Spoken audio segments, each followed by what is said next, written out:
Hello dear student, কেমন আছো? I hope প্রত্যেকে শুধু ভালো নেই, ভীষণ ভালো আছো। স্ক্রিনের ওপর একটা প্রশ্ন দেওয়া আছে, তাই না? প্রশ্নটা কি বলেছে দেখো। প্রশ্নটা দেওয়া রয়েছে, স্টিলের পাতলা চাদর দিয়ে ঢাকনা সমেত একটি ড্রামের ব্যাসের দৈর্ঘ্য 28 সেন্টিমিটার। ড্রামটি তৈরি করতে যদি 2816 বর্গ সেন্টিমিটার চাদর লাগে, তবে ড্রামটির উচ্চতা কত? দেখো, প্রথমে আমরা একটা ছোট্ট করে ড্রামের চিত্র অঙ্কন করি।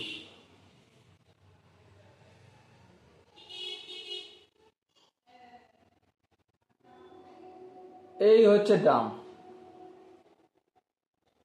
ওকে, এবার আমরা কি জানি? ড্রামের ব্যাস বলেছে। হ্যাঁ, ড্রামের ব্যাস ব্র্যাকেটে লিখলাম 2r ইকুয়াল টু 28 সেন্টিমিটার। ওকে, এরপর দেখো তাহলে ড্রামের ব্যাসার্ধ সমান কত?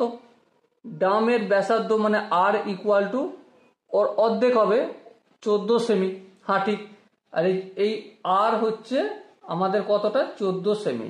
এই আর হচ্ছে, এটা আর হচ্ছে আমাদের 14 সেন্টিমিটার। ওকে, এবার দেখো উচ্চতা আমি ধরে নিচ্ছি এইচ, এটা আমাদের উচ্চতা এইচ। তাহলে ড্রামের উচ্চতা ইকুয়াল টু 8 সেন্টিমিটার। এবার ড্রামের সমগ্র তলের ক্ষেত্রফল দেওয়া রয়েছে। হ্যাঁ, এবার দেখো ড্রামের সমগ্র তলের ক্ষেত্রফল,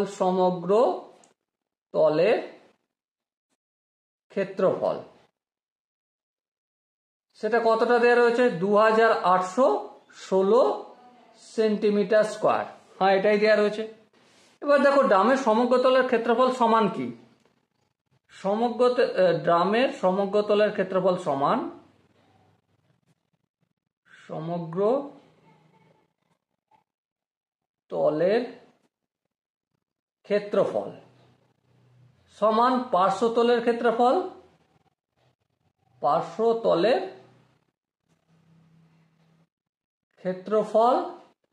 প্লাস ভূমি। আর এখানটা নিচের এটাও ভূমি। হ্যাঁ, আর এটাও ভূমি। হ্যাঁ, ভূমির উপর নিচে উভয় পার্শ্বের ভূমির ক্ষেত্রফল, উভয় পার্শ্বের ভূমির ক্ষেত্রফল। ওকে, এবার লক্ষ্য করে দেখো ড্রামের সমগ্র তলের ক্ষেত্রফল আমরা বের করে নিয়েছি। হ্যাঁ, কত? 2816 ইকুয়াল টু পার্শ্বতলের ক্ষেত্রফল। পার্শ্বতলের ক্ষেত্রফল আমরা কি জানি? 2πr/h প্লাস উভয় পাশের ভূমির ক্ষেত্রফল কত? 2πr²।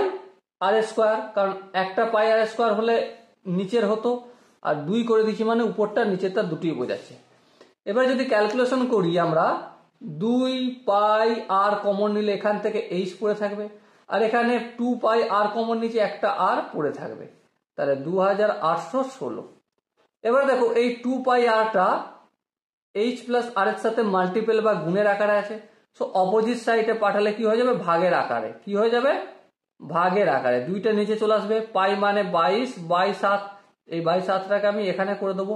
আর আর এর ভ্যালু কত? আর এর ভ্যালু হচ্ছে 14, এই নিচে করে দিলাম, equal to h plus r। Complete. 7 একে 7, 7 দুগুণে 14। এবার দেখো একটু কাটাকাটি করতে হবে। হ্যাঁ, প্রথমে দেখো আমি 11 দিয়ে কাটি, যদি 11 দুগুণে 22, আর এখানে কি হবে? 11 দুগুণে 22, 6 1 5 11 55, 56 57 58 59 60 61 66, 6 11 66। ওকে, এবার দেখো 2 দিয়ে কাটবো। হ্যাঁ, 2 1 2, আর এখানে 1 4, 2 দুগুণে 4, সরি 2 হবে, আর 8 দুগুণে 16, 128। ফের 2 দুগুণে 4, এই 2 দিয়ে 4 কাটলাম, এখানে 4 দিয়ে কেটে দিই একদম, 3 4 12, আর 4 দুগুণে 32। তাহলে 32 পেলাম আমি h প্লাস r। আরটা এইভাবে লিখবো, নাহলে পাই বলবে কেউ। ঠিক আছে, এবারে আর এর ভ্যালু কত? 14। আরটা যদি অপোজিট দিকে নিয়ে আসি তাহলে আছে প্লাস, হয়ে যাবে মাইনাস, তাহলে মাইনাস 14 লিখলাম ইকুয়াল টু h। তাহলে 32 থেকে 14 বিয়োগ করলে 4 করে দেবে 12, 4 4 4 5 6 7 8 9 10 11 12, 8 1 1 2, 2 করে দেবে 3, অবশ্যই 1 হবে। তাহলে h কত পেলাম? 18। তাহলে দেখো উচ্চতা কত জিজ্ঞাসা করেছে, অতএব আমরা কি লিখতে পারি, অতএব ড্রামের উচ্চতা equal to 18 centimetre. Okay, I hope এই কোশ্চেনের কনসেপ্টটা প্রত্যেকের বোঝা গেছে। যদি কারো কোনো জায়গায় কনসেপ্ট বুঝতে অসুবিধা হয় তো অবশ্যই কমেন্টে জানিও। দেখা হচ্ছে নেক্সট ভিডিওতে, ততক্ষণ পর্যন্ত ভালো থেকো, সুস্থ থেকো এবং জয় হিন্দ।